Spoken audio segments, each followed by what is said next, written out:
ലൈംഗിക പീഡനത്തിനിരയായി, മോഷണത്തിനിരയായി, അല്ലെങ്കിൽ വിസ തട്ടിപ്പിനിരയായി എന്ന് പറഞ്ഞ പോലെ ഞാൻ ഇന്നെന്റെ ജീവിതത്തിൽ ആദ്യമായിട്ട് ഒരു പെൺകുട്ടിന്റെ അപകർഷതാബോധത്തിനിരയായി. ലാ ഹൗല വലാ ഖുവത ഇല്ലാ ബില്ലാ. എന്റെ വാട്സപ്പിൽ നാട്ടിൽ നിന്ന് ഇങ്ങനെ കോള് വരിക, ഒരു വോയിസും.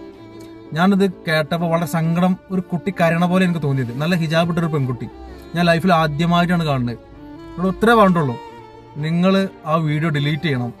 നിങ്ങൾ കാരണം എനിക്ക് ഭയങ്കര പ്രശ്നങ്ങളാണ് ഉണ്ടാവുന്നത്. ഞാൻ പറഞ്ഞു ആ വീഡിയോ അടിപൊളി വീഡിയോ ആണല്ലോ, ഞാനൊന്നും പറഞ്ഞിട്ടില്ലല്ലോ. ഒരുപാട് ഷെയർ പോയിക്കണ്, ജനങ്ങൾക്ക് നല്ലൊരു മെസ്സേജ് ഉള്ളൊരു വീഡിയോ എന്നിട്ട് അവിടെ ഇത്രേ പറഞ്ഞുള്ളൂ. അത് ആളുകളൊക്കെ വേറെ മീനിങ്ങിലാണ് ചിന്തിക്കുന്നുണ്ടാവുക. മറ്റുള്ളവർ എന്നെ കുറിച്ചിട്ട് അതിന്റെ ഫീഡ്ബാക്ക്, എന്നെ കുറിച്ച് എന്താ ചിന്തിക്കുക, ഞാൻ അങ്ങനത്തെ ഒരു സ്ത്രീ അല്ലെന്ന് ചിന്തിക്കൂലെന്ന് ഞാൻ എൻ്റെ മാനത്തല്ല, മനസ്സിൽ പോലും ചിന്തിച്ചിട്ടില്ല.